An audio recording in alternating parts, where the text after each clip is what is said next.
Hello, you're listening to the K12 Tech Podcast, bringing you insights into the world of education technology. Stay tuned as we discuss the past, the present, and most importantly, the future of technology in our schools. Thanks everybody for joining the K12 Tech Podcast. I'm Zach Marvel, and today joining me is Chantell, and she is the current tech director at MSD Steuben County in Angola, Indiana. Thank you for joining me today. Thanks, Zach. Yes, I am the technology director here at MSD of Steuben County. Like Zach said, we're located in Angola, Indiana, and I have been the director of technology for about 5.5 years here. I started out, I spent 9.5 years as a classroom teacher, teaching high school French and English. I taught here in the district for 3.5 years before making the transition from the classroom to the technology director position. So it's been a wild ride and a wild journey here in technology. My student teaching was done here in the MSD of Steuben County. That was way back in 2005. In 2005, we had desktop computers in every classroom. They were running Windows XP. We had what we called the cyber station, which was a big computer lab that had about 70 computers in there. We had another computer lab in the library. And if you wanted to sign up for a computer or some computers for your students, we could, but we definitely weren't one-to-one. I went over and worked at a district in Ohio for about 6 years, which is just across the line from us here. And we were pretty close to one-to-one there. Every teacher had a MacBook, and there were probably 12 carts of MacBooks that you could check out. So if I needed a classroom set of laptops on any given day, I could have them. So we weren't one-to-one yet, but we were pretty close. I came back here just 2 days before school started that year and started back here at the MSD of Steuben County in the classroom. And I walked into my classroom and I was devastated because that same desktop computer running Windows XP was in my classroom. And that same cyber station was there, only about a third of the computers weren't functioning on any given day. So I came from a very technology-rich environment, using Google tools kind of as one of those like leading edge educators trying new things with my students. Because when someone showed me that I could see what a student was typing on the document while he was typing, and I didn't have to wait to give feedback to my students at the end, I was like, sign me up, let me know how this works, and I will try anything to try to provide that feedback to my students in a more timely manner and to have that access. And then I also have proof then, right? This student's been working diligently getting things accomplished. This student has had a blank page for 3 out of the 4 working days. And we can have those tough conversations. It's really difficult to kind of hide what's going on. So that's the environment I came into, and I was a little down, but it didn't take long that we had Google, and then we started out with one-to-one just at our middle school. So it wasn't quite to me at the high school yet, but we embarked on that journey. And as a classroom teacher, I am signing up for that computer lab every day, going down to the cyber station. Pretty much we're trying to use tools, we're trying to use technology because it can just impact the educational outcomes so much, used thoughtfully and appropriately, give opportunities to students that they wouldn't otherwise have. And I've always really felt passionately about that possibility. So eventually the Chromebooks come to the high school, and we're so excited. But what we realized is that infrastructure could not support all of those Chromebooks. So it was frustrating for me as the technology director. About half the class could get connected at a time. So we're regrouping, we're looking at all of that. Every once in a while, something's not quite working right. The Google tools sometimes aren't working correctly. And I'm always trying to be on the edge of solving those problems and talking with our technology department and trying to figure out how we can shore up things to make things safer, but also allow more possibilities, making sure that things are functioning correctly. So then I finally become the technology director. We had a technology director who was with us for about 6 months, and she left in the middle of the year. They offered me the position. They knew I had an administrator's license and that I was pretty much the go-to person for technology in the district, very well organized. I had been in charge of our school improvement plan and all of those things. So I have this position, applied for it, and met with my small team. I have four technology colleagues that work with me in our tech department. And one of the first things I said was, somebody's got to show me that admin console, right? That how we control all of the Google things, because I don't really know anything about that as a classroom teacher. And I know that we need to do some things to keep us safer, and we need to shore some things up. And the response that I got from my team was, well, Chantell, we can show you how to log in. Like, okay, so where do we go to? And no one really knew. No one on the team had ever been to any training. No one had ever gone in there and really changed any settings unless there was a huge problem. And so one of my first things was, all right, that's got to change. We're all going to training. We're all finding a training resource, and we're going together, because we all have to know we live in this environment.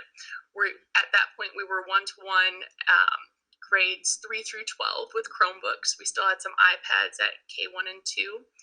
And we'd been given the directive that Chromebooks had already been ordered, and we were going to be K12 Chromebooks for the next school year.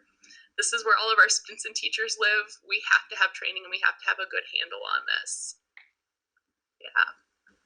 Yeah, I love your I love your journey because I think there's like a lot of preconceived notions of, okay, this technology director went to school, has their bachelor's degree in technology, and then they're a network professional and like all of these things. And I'm seeing a lot more.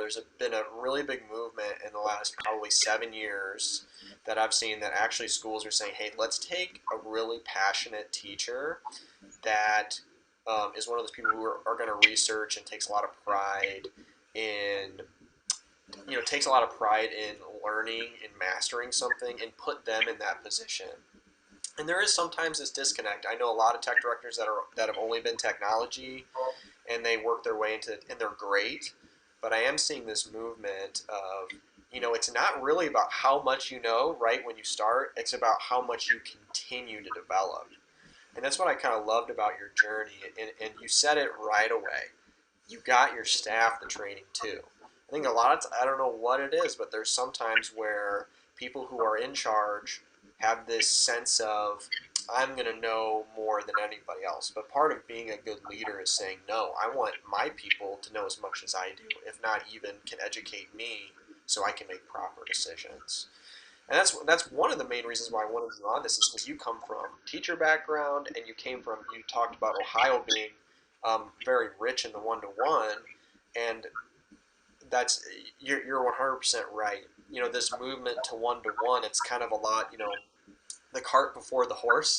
You were talking about your Yeah. network. Oh, we can only get half of our devices on, and that's one of the reasons why we have this podcast. Is there are still some schools that aren't one-to-one or don't have the environment. It's like, all right, let's make sure you get that horse before that cart.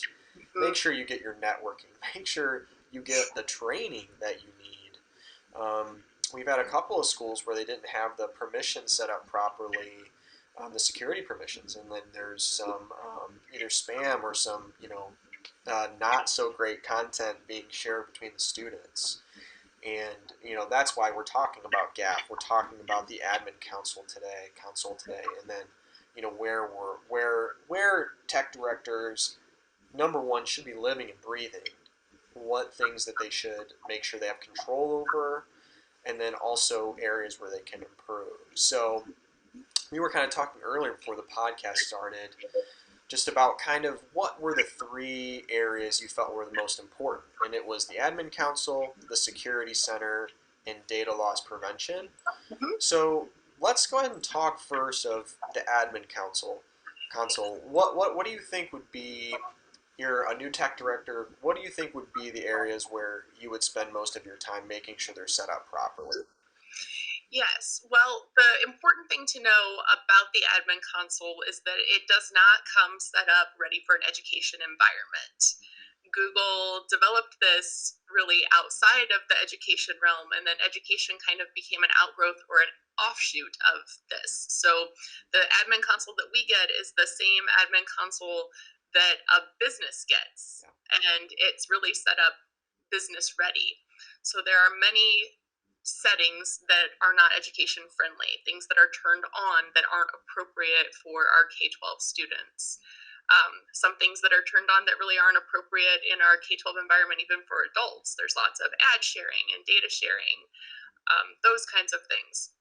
So as I said, I got my team right away. We all went to that training together. We got a training on the admin console. We did a follow-up training, and we all got our Google admin certification because, we're a small team here. We have about 2,600 students. We have 5 people total, including me in the technology department.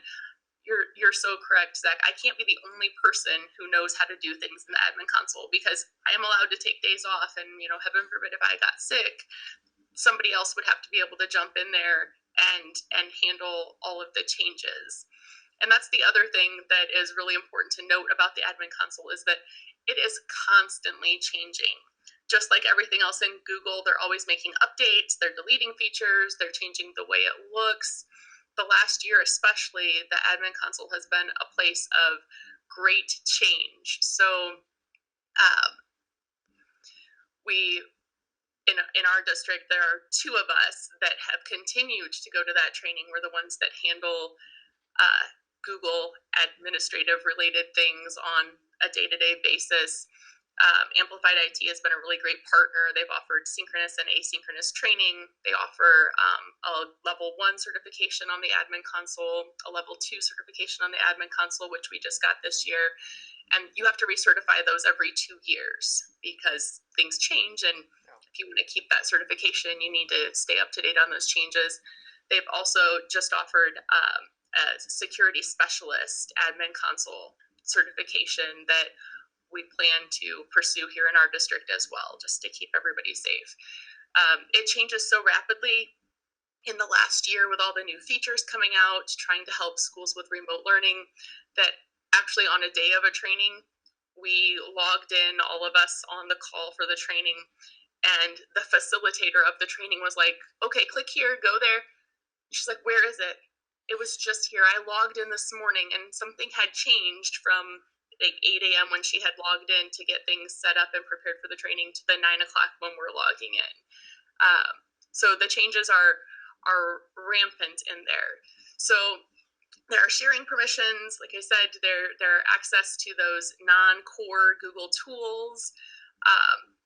With even with education heavy content on YouTube, you have to go in there and manage your settings. Like, do you want safe search on? How much filtering do you want? We definitely don't want our kids under 18 going in there and creating their own YouTube accounts and channels, which is all free for all. The file sharing is set that anyone can share anything. So theoretically, if you don't go in there and make changes in your admin console to the setup, up until this point, a kindergartner could be sharing pictures or videos or documents with anyone in the world, and we don't even necessarily want someone who's in kindergarten, 1st and 2nd grade sharing something outside of their teacher, right? We want to keep them safe. So there are all those settings, additional services. And if you read the terms of service for Google, like any terms of service, there's a lot of legal jargon in there, and it can be a little unclear exactly what you're getting into. And Google is actively making some changes for that. So they know this is a pain point for education domains.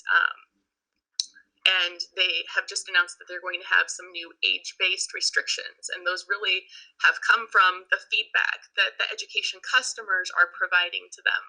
And I will say that's one of the great things about Google is they really do listen to the feedback that their customers are giving them, especially their education customers. It's a huge market for them. Yeah. And they're actively making changes. Yeah, and I think a testament to what Google's doing is, I got started in the industry back in 2010, 2011, and the market was kind of a hodgepodge. You had more heavier Windows, but mostly Apple devices was really the majority of what controlled the market. And this is a perfect example of adapting and why it's so important. And what Google did well is they created this Google admin where it actually gave schools control, like easier control over the environment. And you look from 2010, 2011, fast forward 2015, Google now has a majority of the market. And now I think I need to look into it, but it's over 50% of the market is Google now for that very reason. And one question I did have, you said it, and maybe this is something that exists, I just don't know of, is I'm surprised Google hasn't made just like K through 12 standard, like it comes like, hey, I'm a K12 customer, and then it auto populates or auto corrects all of those features. Does that not exist, or is there like a website that tells you? There isn't. That doesn't exist, and there's not really a website that tells you. There are many, like I said, training opportunities. And you can find information on the web if you scour bits and pieces. But because of that feedback, Google is applying some changes for this fall that just got announced. So those age-based restrictions are going to flip the switch on some of those settings, so that schools don't have to worry quite as much. So right now, your domain comes to you, and every user can create an incognito tab, which means while they may still be running through the filter, they can pretty much go anywhere if you have that open. They're essentially getting rid of their credentials for the moment. So while right now that's automatically on, and then you have to turn it off for those organizational units that you don't want to, all of the students, they're going to flip the switch on that. And so in September, they're going to make the change where the default for workspace for education domains is going to be the incognito will be off, and then you as the domain admin have to go in and turn it on for the different organizational units. So here at the MSD of Steuben County, we do allow our adults to open an incognito window and to use that. We often have them use it as a way to check things like, did you set that link sharing permission correctly for the newsletter you want to send home to parents? Copy the link, paste it in an incognito window, and you can tell really quickly.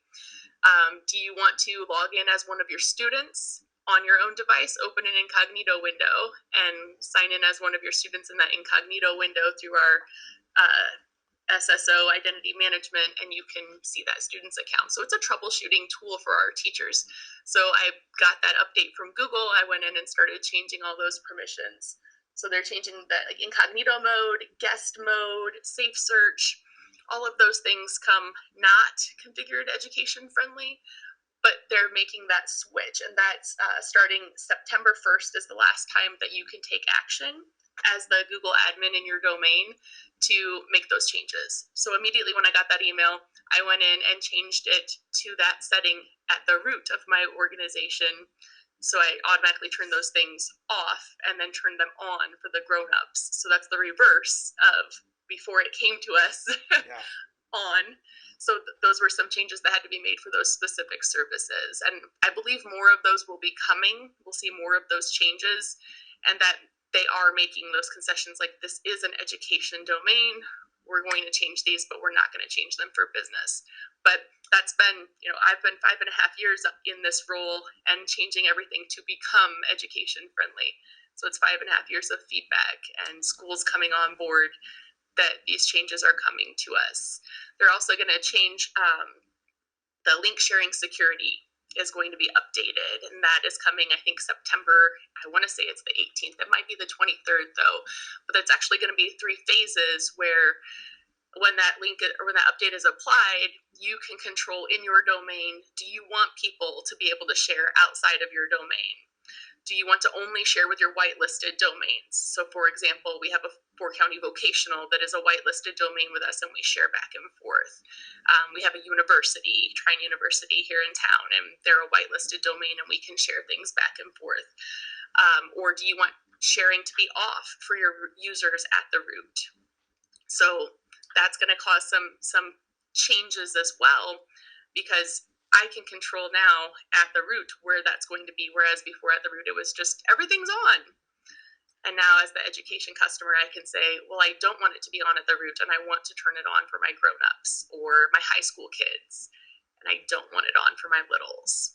Yeah, and you know that's a really good perspective too. You just talked about like, hey, these are like big changes, and it's hard when we're at our level, right, the school level, and you're Google like, oh, look at all these really good things we can do for education. But as you kind of said before we even started the podcast, I logged in and I had an email from them about all these updates, and you're thinking through, wow, this is going to change 2,000, 2,700, 3,000 Yeah, people with teachers. Think about like Google being like, 70% of people are going to want this, 30% of people aren't going to understand or not going to want it. So how do we make sure we're rolling this out, where it's successful and we can actually handle the feedback that we get? Because I know the first thing whenever I get an update, if I am like in a relationship with them, I'm going to be like, hey, can you explain this to me more? How is this going to affect me? And it's hard when you have millions and millions of customers, from the that's top down approach. And that's like a really good point on your side. It's just like these are really good changes. And it's like, why hasn't Google done this yet? It's like because making changes when you have millions of people using a software is hard, to make sure everybody's educated properly and also is prepared. I was on a call during lockdown, during the quarantine period last year, with another ed tech vendor, and they had data that said at the beginning of the pandemic in March of 2020, there were about 40 million Google Classroom users worldwide. And then by the end of the school year last year, the end of the 1920 school year, there were 120 million Google Classroom users worldwide. So the pandemic is really forcing Google's hand on making some of these changes because they're onboarding all of these customers. I mean, that's three times as many customers as what they started with. So you're onboarding all these new districts. They probably don't have the training the way we kind of rolled into it, but they don't have the luxury of having the time to go through the training to keep Yeah. their users safe. So um, they're rolling out these changes. They're sending emails. They had a big event Google did a couple weeks ago. They called the Anywhere School. You can watch the recordings if you want, just about just keeping people informed, like what are the priorities they're working on, what are the timelines for these different initiatives. I'm also a Google for Education trainer, so I'm in some NDA groups where I get a little bit of advance notice about some of these things, which is helpful as well. But it's a constant change and ebb and flow in information. So keeping up to date on all those, being able to take in that vast amount of information, it's no small feat for a school district or just any user. Yeah, one question I did have, and you just brought up a good point, is pre-COVID 40 million, after COVID 120 million. Were you seeing like large slowdowns in storage and app, functionality during that time? Obviously, it's an explosive growth. We didn't notice too much slowdown. There was some lag. Google services are almost never out, but there were a couple of instances where there were hours where Classroom was down or Drive was down at the height of the pandemic. And then in August, we had another one of those little blips where for a few hours things were down once school started back up. But overall, I mean, we've been really pleased with how much the amount of resources Google has been devoting to this education space. And again, that trusted relationship there, the feedback. They knew with remote learning that students and teachers were still trying to engage and create that classroom environment, that back and forth, and those relationships. So they threw every team, I think, at Google Meet trying to give us features to help make that more interactive when kids and teachers are able to sign on, and allowing some of those things to be free, those premium features to be free during the quarantine period. They did announce earlier this year. They changed their name again. When I started working with Google, we were Google Apps for Education, and then we moved to G Suite for Education, and now the new name is Google Workspace for Education. So that's been new branding. But then they've also announced for the last few years they've had an enterprise upgrade, which is kind of a premium Google domain, and they announced earlier this year, that there are now 3 paid options for Google domains. So there's still the free Google domain, which is what we started with and we had up until this past year. So there's the free version. There's a version that they call the yes, Google Workspace for Education Standard is the name for their like base level paid subscription. It's $3 per student per year, but it gives you all of the free things, but then it gives you enhanced security tools. As the admin of the account, they have another paid option, which is called the Teaching and Learning Upgrade, and that is $4 per license per month. And so you would buy those licenses for your teaching staff, but it adds functionality, premium functionality to Google Meet. So for example, you can have up to 250 participants in your Google Meet, which is... What was it previously? I believe it was 100 participants. Okay. But, in a district our size, a meeting with 250 participants means we could get a whole grade level of kids really on one Google Meet at the same time if needed. And then in Google Meet, with that teaching and learning upgrade, there are premium engagement features, the Q&A, the poll, the breakout rooms, those functions that, there were users leaving Google Meet for Zoom or for GoToMeeting or something else to kind of get that functionality. So Google's bringing those premium features in. And then in the teaching and learning upgrade in Google Classroom, if you're using that for your main LMS, which we are here, we don't have a purchased LMS. There are classroom add-ons that can directly integrate into your Google Classroom so that you can go out to those other tools like Kahoot or Edpuzzle, and they're integrated. It also gives unlimited originality reports. Originality reports are limited to 5 per classroom in the free version, but those originality reports are kind of a plagiarism checker. So kind of the same functionality that maybe like a Turnitin would offer to school districts. And they can check that against past student work and then against anything on the web with that originality report. Wow! So they're really building out their suite, and they are. And there's even actually a top tier, which is what we purchased last year. They called it Enterprise. Now they're calling it Plus, Google Workspace for Education Plus. It costs $5 per student per year to your domain, but you get all of those things from the other upgrades. So you get all of the Google Meet features, the originality reports, all the security centers.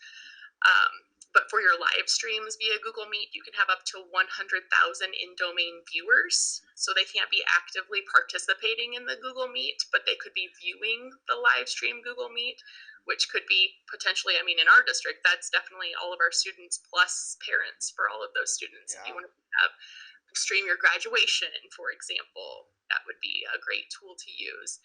It will allow you to sync rosters directly from your Google Classroom to your Google Classroom from any student information system, which can be a big deal especially for those secondary teachers who are teaching 6 or 7 classes during the day. On the back end, there's personalized cloud search for your domain, so the information is accessible and easy to find, the analytics to BigQuery that you can run. And then you also, if you purchase that top of the line paid version, it's you get a dedicated support team. So if you need escalated support, you have access to that as the plus customer. And we did purchase that going into the 2021 school year. We knew that enterprise was out there. We didn't think we needed it for anything. And then the pandemic happened, and we purchased it for our teachers and our students. We needed those Google Meet features. Yeah. We needed Google Meet recordings to be saved to Google Drive for easily sharing with kids who couldn't make the synchronous meeting. We needed more users. So we purchased it for them, but then we also got all of those tools in the security center to help keep us safe that I would have never spent the money on myself. Like, I wouldn't have bought it for me, but because I bought it for them, I got those tools bundled in to make my life easier too. Do you guys have a mobile device management software on top of your Google console? Oh yeah, see, that's the main thing I really want schools to know is if you are utilizing Google Console well, which you do have to pay, quite a bit for up front, but when you look at it over like a 4 year period, you're paying like $7,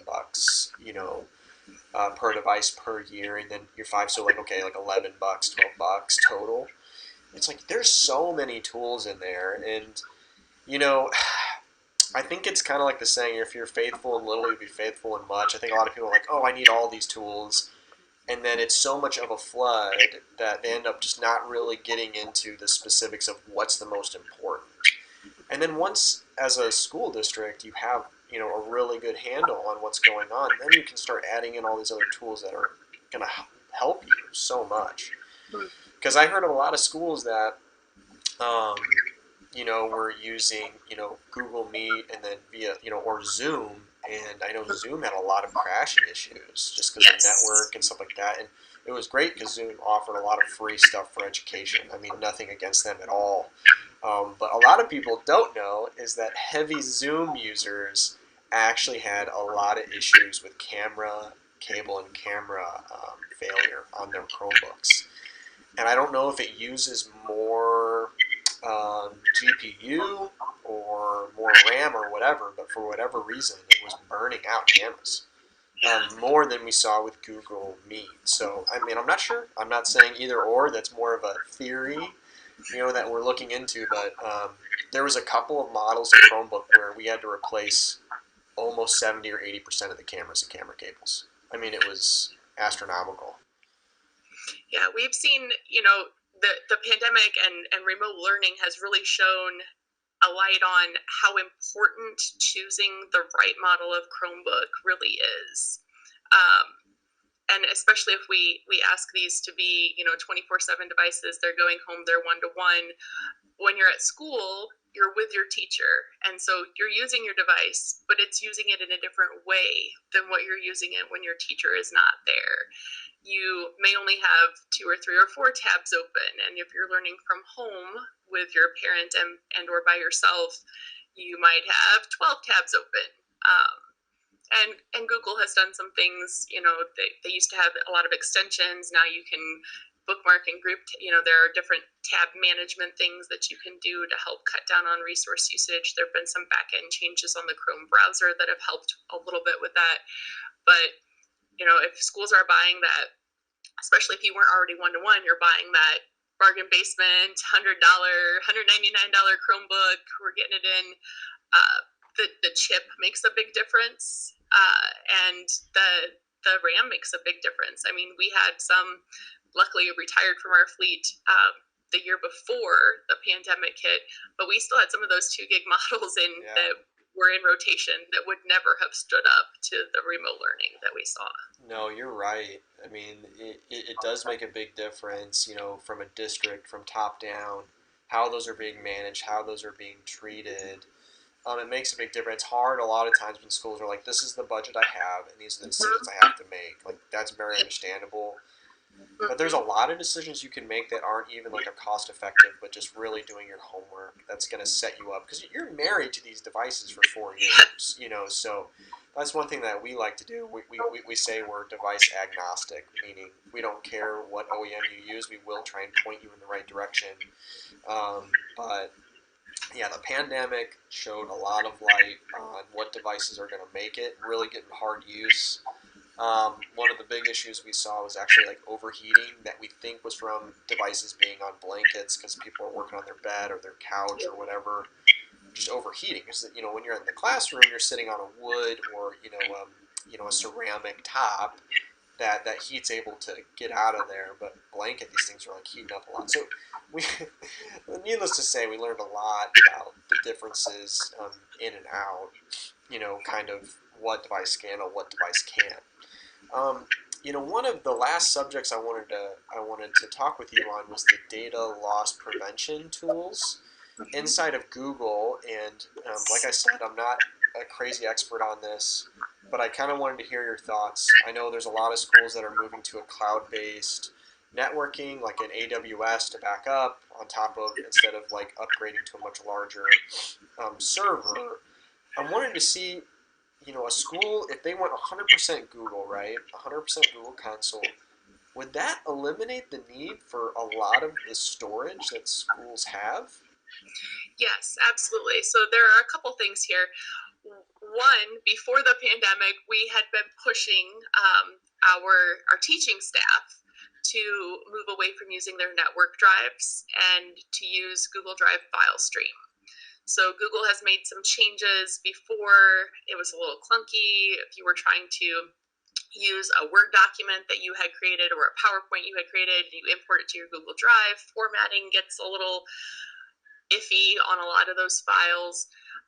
What Google has done in the last about year and a half is they've rolled out Google Drive file stream. So you can turn on Google Drive file stream, and any of those, like maybe Office products that you were using, if you're on your PC, which has Office installed, you're editing that Office document in Office, but it's stored in your Google Drive. So it's eliminating that formatting issue.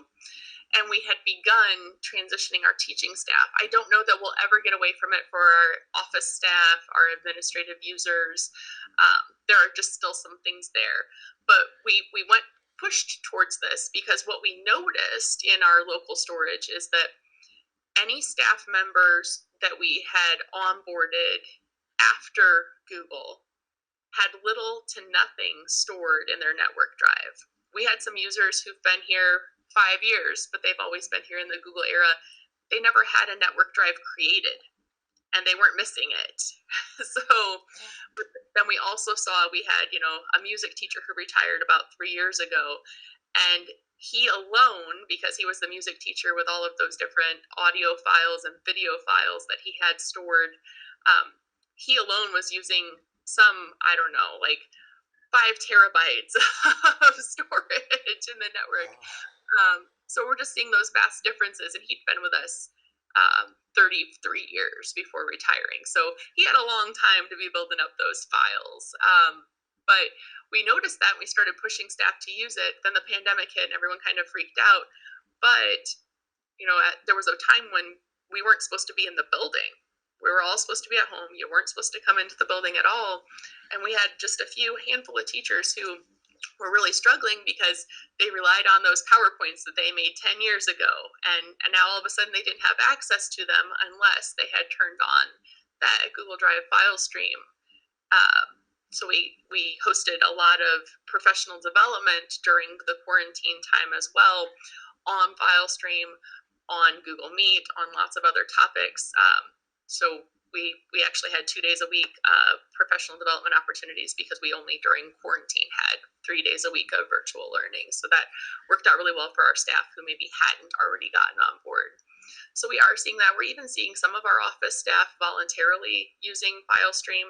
They like to take the opportunity to work from home, or they might need to pop into a couple of things and work while they're on vacation.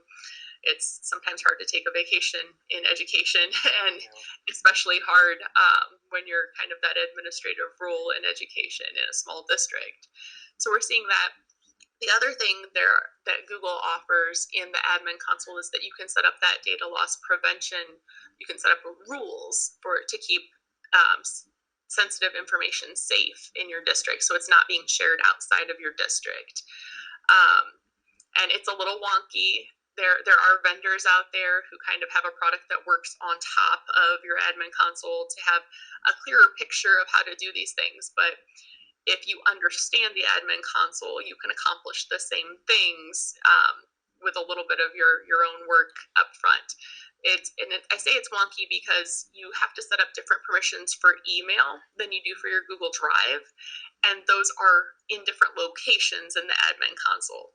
So you're essentially setting the same, or maybe possibly different, but we essentially have the same rules set up for Gmail and for Drive, and we had to set them up twice in different areas. And so the ones we were really focused on after our last admin console training, security training, we were worried about number one, social security numbers. We don't share them. We don't store them in our SIS. We don't have them anywhere, except we know that they're in some IEP documents sometimes. And we know that our special ed teachers may be sharing those IEPs with the co-op, maybe doing this, whatever, maybe sharing that sensitive information. So we really wanted to make sure that we have a handle on when that information is being shared and who is sharing it. Same thing for credit card information. There's such a push for cybersecurity awareness in K12. We've been such a target before, but the pandemic has just increased that exponentially. So we don't want that teacher buying gift cards for their, my principal wants me to buy some online gift cards. They get that scam email coming in. That one hits us about, once a quarter, I think. Yeah. We don't want them giving their credit card information out and getting scammed by one of those folks. And then, so credit card information, social security number information, probably any health information. There are health information settings, and I'm trying to think, there's a third instance, but in the admin console, you can decide what happens when that information is going to be shared. So you can have just the email look like on the user end that it's sent, but it gets redirected. So we can get redirected to like the tech admin box. You can have someone else be alerted. You can have an email go back to that sender and say, this information isn't safe to share outside. Please talk to your technology department to find out better ways to share this. So we just turned on a lot of those rules right around spring break time. And we had originally set them up where that tech admin was going to be getting the email. We have an administrative account for us. That's another really important thing that I maybe want to point out in this call is if your daily account in Google is a super admin account, that can be kind of a predicament because there are obviously security issues there if your super admin account is your daily account. But also when you log into the admin console right on the front page with your super admin account, there's a little link over to the right side that says, would you like to delete this domain? I don't know why they would put that. It kind of seems like, a nuclear button. Like, hey, do you want to, I don't want to, but anything can happen. Right. Right. So that's on the super admin accounts, that's one of the buttons on the login screen. You log in, the first screen that pops up with all your tiles has a little button that one wrong click and, it does, I'm sure, say, are you sure you want to do this? I'm sure there are some pop-ups, but on the homepage, you can delete your entire domain. And I was like, that's probably not a good idea. So would you suggest to almost have the super admin be, so you're saying is don't have your super admin be your daily user. Yes. Like you want to have like a normal, hey, admin, yes, normal day-to-day use. And then, hey, if I need to make some adjustments to security or whatever, then I'll log into my super admin. Yeah, so we have one super admin for the whole district that anyone on the tech department can log into. We all know what the password is, but we can log into that if we want to make any massive changes to the domain, for example, or those security settings. But I have an account that I use as my daily account that does have admin permissions. It just doesn't have domain wiping out permission. Yeah. It's more like users and devices permissions. So I can go in and I can change which Google group someone is in. A new user can't create a Google Classroom because they clicked the wrong thing. Or I can, but if I wanted to initiate a file transfer from one user who's leaving to another user, I would log in as that tech admin. So originally we had set up those data loss prevention rules so that the tech admin account would get an email when that sensitive information was being shared. And we didn't think too much about it. Nobody really logs in and checks that email on a daily basis, sometimes not even on a weekly basis, depending on what's going on. All of a sudden, our curriculum director came over and she's like, can you help me? I've been trying to send these emails and they are not going through. And it says it went through, but they're not getting them on the other end. And I'm like, what's in the email? It's a credit card authorization to, let me look.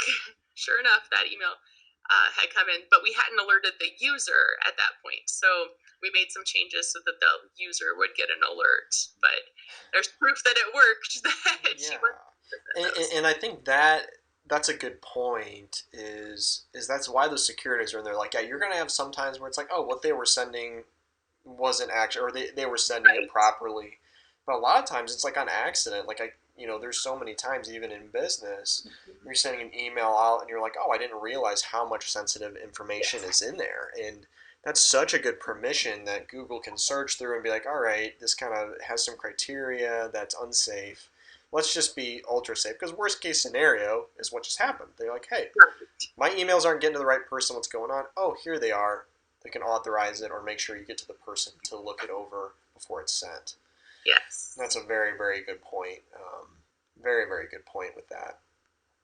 Um, you know, getting down to just like if someone isn't a Google Console expert, right, and they're a tech director or they're working in tech department, you talked a little bit about this training. Where like is there a website? Is there somebody that got you roped in? Like where can they go to get that information? The biggest partner providing this training is Amplified IT. And they offer, like I said, 3 levels of certification that is geared towards education. So they really kind of become this partner for the technology departments and the tech directors out there. They've usually offered them in person. They have boot camps and then tests at the end. But obviously, with the pandemic, we're not all meeting in person as much. So they do offer asynchronous and synchronous training. They're also a great resource if you want to purchase one of those upgrades to your education domain. And then they also provide training and support if you make that purchase through them. So you're not just out there on your own trying to figure out how to use all those new features, how to assign the licenses, and all of those things. So I think they're probably the biggest partner in offering that training. They usually offer trainings at major conferences, they'll offer the boot camps and things. So this is really on the technical side. Uh, there's training on the educator side, the Google Educator Level 1, the Google Educator Level 2, and those are mostly offered from Google certified trainers. They'll offer the boot camps for like kind of the teacher or the coach interface. So Google does have a trainer certification, which they've had for a long time. I hold that certification.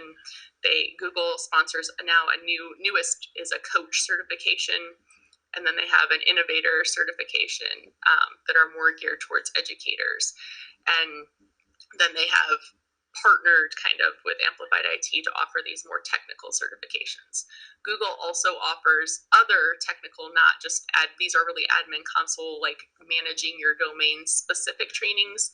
Google does offer some training not education focused on how to manage your domain, and then they offer several other like pretty low cost trainings like Google Cloud Expert, Google IT Services Expert. Those are offered directly through Google. But if tech directors, especially here in Indiana, are looking out, a lot of times our education service centers will offer an Amplified IT boot camp, and they'll have someone come in and do the training. Up until this year, that's how I've always gotten the certifications and trainings. I did do one of the online workshops this year. It ran really smoothly. My team and I were able to take the test the next day then and kind of digest the full day of Zoom training before we took the certification, but that worked really well, and I'm planning to take another one in the fall to do that certification for the security center expert.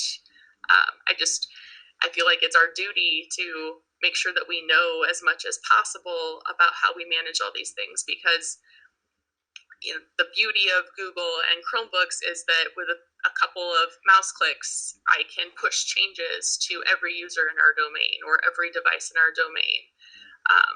But that's a lot of responsibility to make sure I'm keeping up with all these changes, make sure that I'm keeping all of our folks as safe as possible, since we're on our devices more than we ever have been before. Yeah, that's amazing. And Chantel, I just want to say, kind of as we close, I really appreciate your passion for education and taking care of your staff, taking care of your teachers and your students. And you've been a great guest. and I really, really appreciate your time and the hard work you put in. Thanks, Zach.